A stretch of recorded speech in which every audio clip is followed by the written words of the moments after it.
আপনার জীবনের প্রতিদিন যত সমস্যা তৈরি হয় তার প্রায় সবটুকুই হয় আপনার মুখ থেকে বের হওয়া কথাগুলোর কারণে। কথা বলা এমন একটি বিষয় যেটির অধিকার সবারই রয়েছে, তবে আমরা আমাদের দৈনন্দিন জীবনে প্রতিদিন যে কথাগুলো বলি তার বেশিরভাগই ভুলভাবে বলা হয়,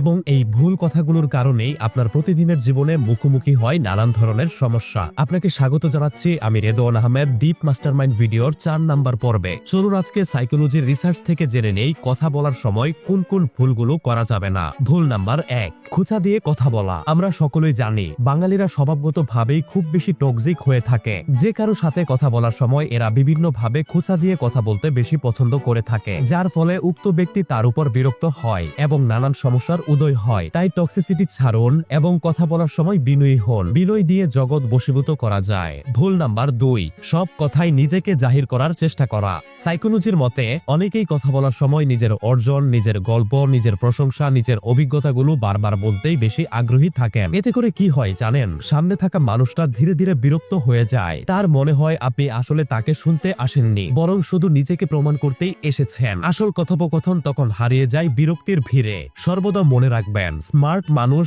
কখন কথা বলতে হয় আর কখন শুধু শুনে যেতে হয় এই জিনিসটা খুব ভালোভাবে বুঝেন, এবং যার কারণে তাদের জীবনের সমস্যাগুলিও কম হয়। তো আপনাকেও এই জিনিসটা মাথায় রাখতে হবে। কখনোই, আমি আবারও বলছি, কখনোই নিজে থেকেই নিজের প্রশংসা করতে যাবেন না। ভুল নাম্বার 3, কথায় কথায় রেগে যাওয়া। অতিরিক্ত সময় ধরে মোবাইলের এডিকশনের ফলে আমাদের ভেতর একঘেয়েমি বেড়ে যায়, যার ফলে প্রায় সবারই মেজাজ খিটখিটে হয়ে গেছে। ফলস্বরূপ পরিবারের কারো সাথে কথা বলার সময় কথায় কথায় রাগ উঠে যায়, যা পরিবারের মানুষদের সাথে আপনার সম্পর্ক খারাপ করে তোলে। এখন এর সমাধানের জন্য অবশ্যই আমি বলবো আপনার রাগ কমানো উচিত, কিন্তু বললেই তো হয় না। রাগের সময় আর রাগ কন্ট্রোলে থাকে না। তাই আপনার যা করা উচিত তা হলো মোবাইল ফোনের এডিকশন ধীরে ধীরে কমিয়ে ফেলা। যে সময়টুকু মোবাইল ফোন দেখে পার করবেন সেই সময়টুকু পরিবারের সাথে কাটান। দেখবেন মোবাইল ফোন কম চালানোর ফলে আপনার ব্রেনে সুখী হরমোন রিলিজ হচ্ছে এবং সব সময় আপনার ভালো লাগা ফিল হচ্ছে।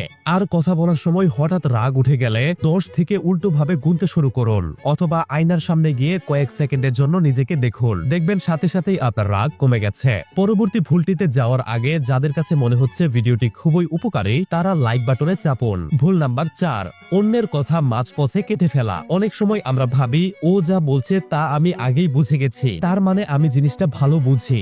এই ভুল ভাবনার কারণেই আমরা অন্যের কথা মাঝপথে থামিয়ে দেই, কিন্তু এটা এক ধরনের অসম্মান। সাইকোলজিক্যালি যখন কেউ বারবার কথার মাঝখানে ব্রেটু দেয় বা কথা কেটে দেয়, তখন আমাদের ব্রেন সেই ব্যক্তিকে অপমানজনক বা ঘুর অহংকারী বলে ট্যাগ করে, যার ফলস্বরূপ উক্ত ব্যক্তির সাথে ধীরে ধীরে আপনার সম্পর্ক খারাপ হতে থাকে। ভুল নাম্বার 5, অতিরিক্ত ইংরেজি বা জটিল শব্দ ব্যবহার করা। অনেকে ভাবেন যত বেশি ইংরেজি শব্দ বলবো তত বেশি আমাকে স্মার্ট দেখাবে, তাই তারা কথার মাঝে basically, actually, but, what, you know, I know এসব ঢুকিয়ে ফেলেন, এমনকি যেখানে এগুলির দরকারই নেই। এগুলো করে আসলে স্মার্ট হওয়া যায় না, বরং নিজেকে ক্রিঞ্জি হিসেবে উপস্থাপন করা হয়। আসল স্মার্টনেস হচ্ছে নিজের কথা অন্যের কাছে বোধগম্য করে তোলা, পরিস্থিতি অনুযায়ী সহজ ভাষায়। গ্রামের একটা সাধারণ মানুষের সাথে যদি আপনি কথায় কথায় ইংরেজি বলেন, তাহলে সে আপনার কথার কিছুই বুঝবে না এবং আপনার উপর মনে মনে বিরক্তি বোধ করবে। উপরে দেয়া এই ভুলগুলো যদি কথা বলার সময় এড়িয়ে চলতে পারেন, তাহলে দেখবেন আপনার জীবনের 80% সমস্যা দূর হয়ে গেছে। মানুষের কাছে আপনার দাম বৃদ্ধি পাচ্ছে,